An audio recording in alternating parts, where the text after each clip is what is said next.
Continuamos com a nossa aula sobre os princípios do direito penal, não é? E nesse bloco agora nós vamos dar sequência aos nossos estudos em relação a essa matéria, beleza?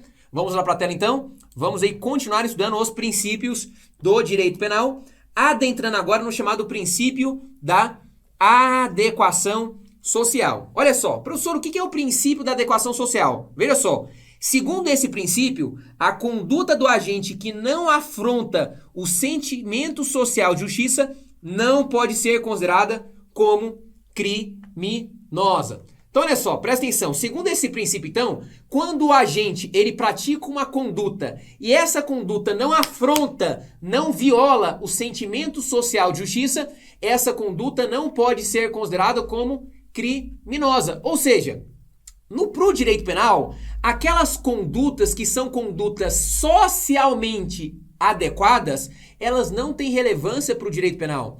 É por isso que, por exemplo, quando uma mãe que perfura a orelha da sua filha para colocar um brinquinho, veja só, ela vai responder por eventual lesão corporal? É claro que não. Nós estamos diante de uma conduta socialmente adequada, que não afronta o sentimento social de justiça. Da mesma forma, a pessoa, o tatuador ali, vai fazer uma tatuagem na pessoa, vai fazer uma tatuagem e às vezes acaba, ao fazer a tatuagem ali, provocando alguma lesão ali no braço da vítima, por exemplo, ali, né? Inerente ao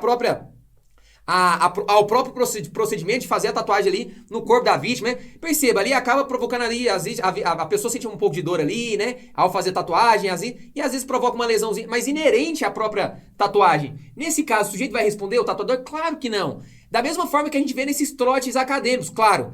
Trotes acadêmicos moderados. Nesses trotes acadêmicos moderados, não estou falando dos imoderados, porque aí é crime. Nos trotes acadêmicos que ocorrem de forma moderada, de forma proporcional, dentro dos limites, né? Veja só, nesse caso também não há crime, porque são condutas socialmente adequadas, que não afrontam o sentimento social de justiça. O direito penal não, essas situações não têm relevância para o direito penal, né? Perceba que, e aí o princípio da adequação social, ela funciona como uma causa supralegal de exclusão da tipicidade material. Anota aí, ó.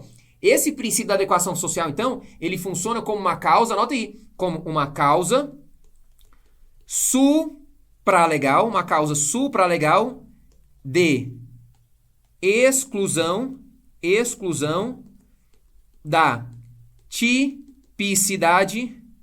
tipicidade material, beleza? Material. Por quê? Porque essas condutas que são socialmente adequadas, né, elas não provocam lesão, sequer perigo de lesão aos bens protegidos pelo direito penal. Agora, toma cuidado, porque para o STF tem duas situações importantes para a sua prova, que o STF entende que não se encaixa aqui na adequação social, que não se aplica a adequação social, né? Quando envolve pirataria e casa de prostituição. Toma cuidado, olha aqui na tela. Olha só, jurisprudência importante para a sua prova, ó.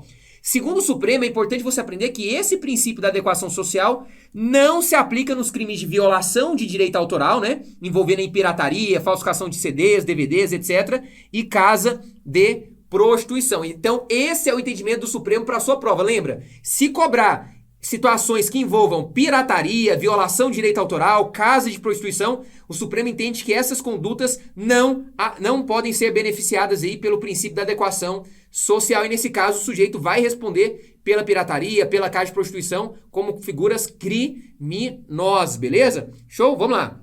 Vamos continuar. Próximo princípio, o princípio da intervenção mínima, né? Professor, o que diz esse princípio? Veja só. O direito penal, ele deve ser a última ratio, ou seja, o último recurso. Por quê? Porque ele deve intervir de maneira mínima na sociedade. Por isso que falo, a intervenção mínima. O direito penal deve agir de maneira mínima na sociedade. Ou seja, o direito penal, ele deve intervir na sociedade apenas nos casos estritamente necessários. Ou seja, o direito penal, você tem que pensar o seguinte, o direito penal, ele não deve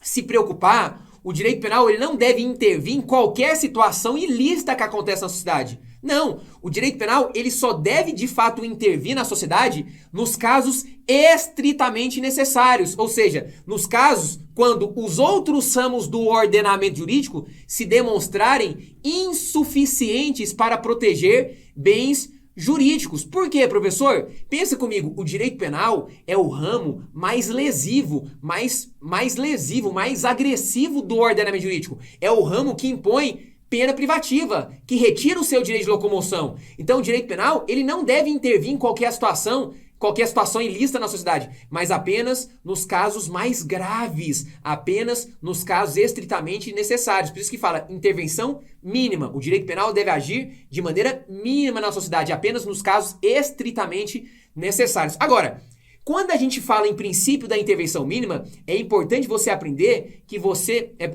saber que esse princípio da intervenção mínima, ele se divide em outros dois princípios, né? Princípios da fragmentariedade e subsidiariedade. Eu coloquei na tela para você, olha só. Então, esse princípio da intervenção mínima, ele se divide em outros dois subprincípios, né? Nós temos aqui o princípio da subsidiariedade e o princípio da fragmentariedade. Professor, o que é princípio da subsidiariedade? O que significa subsidiariedade? Veja só, pensa comigo, subsidiariedade, por quê? Porque o direito penal, ele tem um caráter subsidiário. Ou seja, pensa comigo, o direito penal, ele funciona como um soldado de reserva. Soldado de reserva. Por quê? Porque o direito penal, segundo esse princípio, ele só vai ter atuação legítima quando os outros ramos do ordenamento jurídico se demonstrarem impotentes, ineficazes na proteção de determinados bens jurídicos. Então perceba, o direito penal, ele é um soldado de reserva, ó. O direito penal tá ali, ó, como um soldado de reserva, ó, na reserva ali, esperando. Enquanto os outros ramos do ordenamento jurídico estão conseguindo resolver determinadas situações de agressão a bens jurídicos, o direito penal não entra. A partir do momento em que aquele determinado ramo do ordenamento jurídico, os ramos, não conseguirem proteger aquele bem, aí o direito penal que funciona como soldado de reserva, que apresenta um caráter subsidiário, aí ele entra na jogada. Ele entra para proteger aquela situação. Tá entendendo? Perceba, por exemplo, quando uma pessoa não paga o aluguel, uma pessoa não pagou o aluguel, eu preciso chamar o direito penal para a situação? Não, o direito penal não se preocupa com a situação. Deixa o direito civil. Deixa o direito civil, que o direito civil consegue resolver essa situação. Agora, uma pessoa matou alguém. Será que o direito civil consegue resolver a situação? Simplesmente, repara o dano e pronto, tá bom. Não, eu preciso de um direito penal, eu preciso que o direito penal entre justamente impondo pena de prisão. Por quê? Porque envolve uma situação, obviamente, que os outros ramos do ordenamento jurídico não conseguem resolver essa situação. Eu preciso de um direito penal aí no seu caráter subsidiário para entrar agora nessa situação mais grave. Tá entendendo?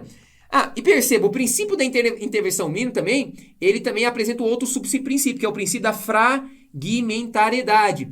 Professor, o que é fragmentariedade? Deixa eu só colocar aqui subsidiariedade, só lembrando para você que o direito penal se apresenta como um soldado de reserva. Lembra disso? O direito penal se apresenta como soldado de reserva, beleza? Agora, princípio da fragmentariedade, lembra de fragmentos. Lembra dessa palavra, ó, fragmentariedade, fragmentos. Por que fragmentos, professor? Como assim fragmentos? Presta atenção aqui comigo, olha só. No universo da ilicitude, apenas alguns ilícitos, apenas alguns fragmentos, de fato, podem ser considerados como ilícitos penais. Pensa comigo aqui, ó. Não é qualquer ilícito que acontece na sociedade que é ilícito penal. Olha só, pensa comigo aqui, ó. Imagine o seguinte, ó. Imagine que isso aqui é um oceano, ó. Aqui é um oceano, ok? Nós temos o oceano. Perceba, todo esse oceano representa a ilicitude. Agora, perceba, aqui nós temos algumas poucas ilhas, ó. Essas poucas ilhas, esses poucos fragmentos representam o quê? Representam os ilícitos penais. Ilícitos penais. Ou seja, o que isso quer dizer? Isso quer dizer o seguinte, pensa comigo, no universo da ilicitude, apenas os ilícitos, apenas alguns ilícitos, apenas alguns fragmentos podem ser considerados ilícitos penais. Ou seja, somente aqueles ilícitos que de fato ofendam, agridam os bens jurídicos mais importantes para a vida em sociedade. sociedade. Então não é qualquer ilícito que é o ilícito penal. Não, apenas alguns ilícitos, apenas alguns fragmentos. Ou seja, eu só posso considerar de fato, né, aquela conduta criminosa de fato, quando aquela conduta de fato agride aqueles bens mais importantes para a vida em sociedade. Por isso fala princípio da fragmentariedade. Nem todo ilícito é um ilícito penal. Nem todo ilícito, ó. Isso aqui apresenta a ilicitude, ó. Isso aqui tudo representa a ilicitude. Só que dentro da ilicitude apenas alguns poucos fragmentos, poucos ilícitos são ilícitos penais, ou seja, apenas aquelas condutas mais graves, beleza? Show? Vamos lá. Vamos continuar. Princípio da responsabilidade penal subjetiva. Já ouviu falar? Princípio da responsabilidade penal subjetiva. Olha só. Segundo esse princípio, o agente que pratica um fato sem dolo ou culpa não pode ser responsabilizado criminalmente. Olha só, veja só. Quando uma pessoa pratica um fato, segundo esse princípio, quando uma pessoa pratica um fato sem dolo ou culpa, ele não pode ser responsabilizado criminalmente, né? Inclusive, o próprio artigo 19 do Código Penal exclui a chamada responsabilidade penal objetiva. Lembra que o nosso direito penal é o direito penal da responsabilidade penal subjetiva e não objetiva. Por quê? Porque eu jamais posso punir, eu jamais posso responsabilizar e punir uma pessoa criminalmente se ela praticou um fato sem dolo ou culpa. Então veja só, para que uma pessoa possa ser punida por um crime, ela tem que ter agido com dolo, ou pelo menos, se houver essa previsão legal, ou pelo menos com culpa. Por isso que o nosso direito penal é o direito penal da responsabilidade penal subjetiva. Por quê? Para que alguém seja responsabilizado criminalmente, ele tem que ter agido com dolo, ou pelo menos com culpa. Professor, me dá um exemplo. Vamos lá. Imagine que você está dirigindo o seu carro, seu veículo automotor em via pública, né? Você está dirigindo dentro dos limites de velocidade, tudo certinho, dentro das regras do trânsito, tudo beleza. Aí você foi fazer uma curva, assim, e fez a curva certinho, tranquilo, tudo certo. E vamos imaginar que uma pessoa do nada, deu uma louca na pessoa, do nada, ela sai do meio fio, sai correndo. Quando você vira, ela já está em cima do seu carro, você freia, você atropelou ela e matou ela. Está embaixo do seu carro, matou ela. Perceba, você atropelou uma pessoa. Veja só, é porque você atropelou uma pessoa que necessariamente você praticou crime? Claro que não, é óbvio que não. Nesse caso, você agiu com dolo? Teve dolo? Você teve a intenção de matar ela? Não. Você assumiu o risco? Não, você estava dirigindo uma boa, fez a curva certinha ali, dentro do nível de velocidade, tudo ok. Respeitando as regras, tudo tranquilo. Você agiu com culpa? Você estava dirigindo de forma imprudente? Não, você não agiu com imprudência, com negligência, com imperícia, com falta de cuidado, não. Nesse caso, se não teve dolo, se não teve culpa, você não praticou crime. Tá entendendo? Então não é porque simplesmente uma pessoa atropelou alguém que necessariamente ela praticou crime. Eu tenho que analisar. Ela agiu com dolo? Agiu? Não. Agiu com culpa? Então não tem crime. Eu não posso responsabilizar e punir ela criminalmente. Beleza? Show? Entendeu isso? Então lembra que o nosso direito penal é o direito penal da responsabilidade penal subjetiva e não objetiva. Show? Vamos lá. Vamos para o próximo princípio. Princípio da imputação pessoal, né? Esse princípio também pode cair na sua prova como princípio da culpabilidade, viu? Lembra disso, princípio da imputação social ou da culpabilidade. Segundo esse princípio, olha só, o Estado não pode impor pena para o agente que pratica um fato sem o quê? Culpabilidade. Lembra disso, o Estado jamais pode impor pena para uma pessoa que atuou, que praticou uma conduta, uma pessoa que atuou sem culpabilidade. Ou seja, para uma pessoa inimputável, para uma pessoa que atuou sem potencial consciência da ilicitude, ou uma pessoa que você não pode exigir uma conduta diversa, né? Uma conduta diversa. Então, naquelas situações em que a pessoa não tem culpabilidade, ou seja, uma pessoa inimputável, uma pessoa que não tem a potencial consciência da ilicitude, ou uma pessoa que você não pode exigir dela uma conduta diversa, por exemplo, uma situação de coação moral irresistível, nesse caso a pessoa não tem culpabilidade. Se ela não tem culpabilidade, o Estado não pode impor pena.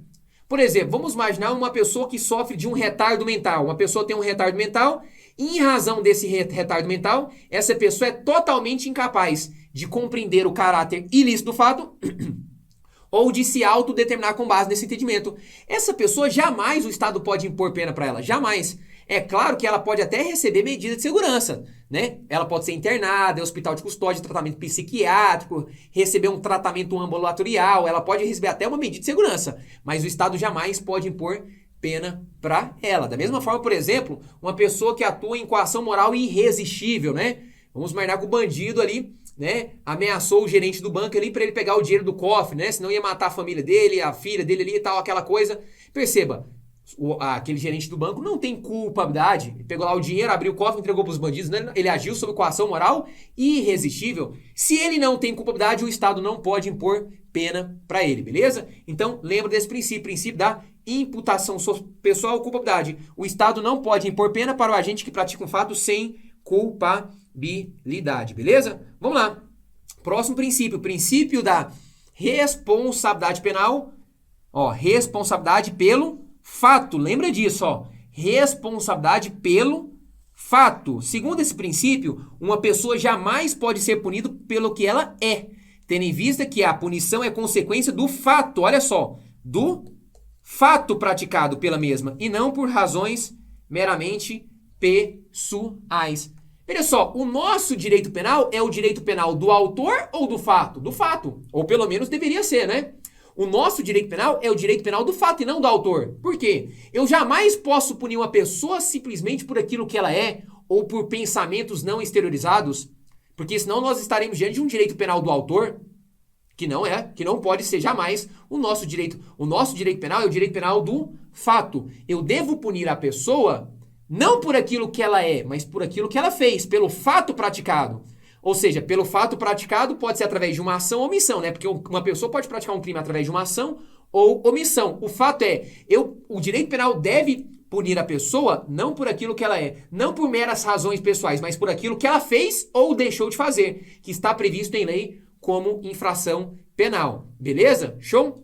Então lembra disso, né? O nosso direito penal, coloca aí, ó. O nosso direito penal é o direito penal, ó. Lembrando que o nosso direito penal é o direito penal do fato. Nosso direito penal é o direito penal do fato e não do autor. Beleza? Show? Vamos lá. Vamos continuar. Próximo princípio, princípio da ofensividade, né? Olha só. Segundo esse princípio, não existe crime quando a conduta praticada pelo agente não tenha causado efetiva lesão ou, pelo menos, perigo de lesão ao bem jurídico protegido pelo direito penal. Então tá aí na tela, ó. Segundo esse princípio, então, princípio da ofensividade, ou pode cair na sua prova como princípio da lesividade, princípio da ofensividade ou lesividade. Lembra que, segundo esse princípio, não existe crime se quando a conduta do agente não tenha causado efetiva lesão ou, pelo menos, perigo de lesão ao bem jurídico protegido pelo direito penal. Então, se eu pratiquei uma conduta e essa conduta não provocou efetiva lesão ou perigo de lesão ao bem jurídico protegido pelo direito penal, não há crime. Só lembrando, qual que é a principal função? Qual que é a principal função do direito penal? A principal função do direito penal é proteger. A pessoa não é punir. A punição é consequência, toma cuidado, a punição é consequência. Antes de punir, a principal função, missão do direito penal é de proteger, tutelar os bens jurídicos mais importantes para a vida em sociedade. O que são bens jurídicos? São valores, interesses indispensáveis para a vida em sociedade. Sua vida, seu patrimônio, sua liberdade sexual, sua honra, sua saúde, sua integridade física. Tudo isso são bens jurídicos, são valores. O direito penal ele vem para proteger esses valores. Se a minha conduta ela não trouxe efetiva lesão ou perigo de lesão a esses bens jurídicos, com base no princípio da ofensividade ou lesividade, não há crime. Beleza? Show? Vamos lá. Vamos continuar. Vamos para a tela então. Vamos lá. Próximo princípio, princípio da alteridade. Princípio importante, olha só. Segundo esse princípio, o direito penal não pune a autolesão, ou seja, ninguém pode ser punido por fazer mal apenas a si mesmo, né? Veja só, então, segundo o princípio da alteridade, o direito penal não pune a chamada autolesão. Ou seja, ninguém pode ser punido por fazer mal apenas a si mesmo. Por isso que aquela pessoa que tenta o suicídio, ela não pode ser punida. É claro que a pessoa que instigou, induziu, prestou auxílio para que aquela vítima tentasse o suicídio, ela responde. Ela responde, obviamente, lá pelo crime do artigo 122 do Código Penal, né? Crime de induzimento, crime de participação em suicídio, induzimento, instigação ou auxílio ao suicídio. Agora, aquela pessoa que tenta o suicídio, obviamente, o Estado não pode punir ela porque ela tentou o suicídio. Porque, obviamente, é um crime que ela está tentando tirar a sua própria vida, ela está tentando fazer o mal a si mesmo, né? É claro que há consequências, né? A família sofre com isso, as pessoas... Mas perceba, ela está tentando tirar a sua própria vida e não de outra pessoa. Por isso, ela não pode ser punida pelo direito penal. Muito pelo contrário. Uma pessoa que está numa situação de tentar o suicídio, essa pessoa está precisando não de punição, mas está precisando de carinho, de amor, de pessoas que abraçam, que conversem com ela, pessoas que possam entender a situação da vida dela e ajudar ela e não, obviamente, puni-la. Beleza? Show? Então lembra, segundo o princípio da alteridade, só existe punição, realmente, quando eu agrido bens jurídicos alheios. Quando eu agrido bens jurídicos pertencentes a terceiros. Quando eu atinjo apenas bens jurídicos próprios, não é crime. É por isso, inclusive, presta atenção, é por isso, inclusive, que a conduta de consumir drogas, a conduta simplesmente de consumir, usar drogas não é crime. Uai, professor, como não é crime? Não tem um crime lá do artigo 28 da Lei de Drogas? Porte de drogas para consumo próprio? Verdade. Mas o crime lá não é consumir drogas. E sim o ato de a pessoa portar, né? Se você ver lá, nós temos vários verbos. Transportar, trazer consigo, adquirir, ter em depósito, guardar. Então, veja, o problema, veja só, o direito penal não está punindo ele porque ele está usando, consumindo drogas. Porque senão, se o direito penal punisse ele apenas por ele estar consumindo drogas, nós estaríamos ferindo esse princípio da alteridade. O direito penal não está punindo ele por ele estar consumindo, mas porque quando ele está portando, quando ele compra, ele adquire aquela droga, transporta para consumir, essa droga que traz dependência psíquica, né? Essa droga traz um risco à saúde pública. Então, aqui o direito penal não pune ele por ele estar consumindo, mas porque, como ele está portando aquela droga, ela traz um risco à saúde pública. Aí que está o crime. Tá entendendo? Por isso que ele não é punido por ele estar... Porque senão, se fosse só pelo consumo, ele estaria sendo punido por fazer mal apenas a si mesmo. A questão não é essa. A questão é que essa droga que ele está portando para consumo traz um risco à saúde pública e por isso que é crime. Beleza? Show? Vamos lá para a tela. Então, olha só. Vamos agora resolver uma questão inerente aí à matéria da nossa aula. Olha só, como cai em prova. A questão fala o seguinte, ó. A fim de garantir o sustento de sua família, Pedro adquiriu 500 CDs e DVDs piratas, piratas, para posteriormente revendê-los. Certo dia, enquanto expunha os produtos para venda em determinada praça pública de uma cidade brasileira, Pedro foi surpreendido por policiais que apreenderam a mercadoria e o conduziram coercitivamente até a delegacia. Com referência a essa situação hipotética, julgue o item subsequente. Vamos lá. Olha só. O princípio da adequação social se aplica à conduta de Pedro, de modo que se revoga o tipo penal incriminador em razão de tratar comportamento socialmente aceito. Lembra que essa não é a posição que vigora. Lembra que hoje o entendimento é no sentido de que, o entendimento do STF é no sentido de que o princípio da adequação social não se aplica quando envolve aí pirataria, viu? Violação diretoral, pirataria não se aplica nesse caso. Então, aqui está falando que esse princípio se aplica à conduta de Pedro. Não se aplica. E aqui fala que revoga o tipo penal incriminador. Não revoga. O sujeito vai responder pela pirataria, pela violação de direito autoral, vai responder aí. E esse princípio não se aplica. Então, a questão está aqui errada, beleza? A questão é errada, beleza? Show? Então, vamos lá, ó. Vamos dar uma pausa por agora e no próximo bloco vamos dar sequência aí a mais princípios do direito penal. E hoje eu te aguardo, então, no próximo bloco. Valeu? Tamo junto.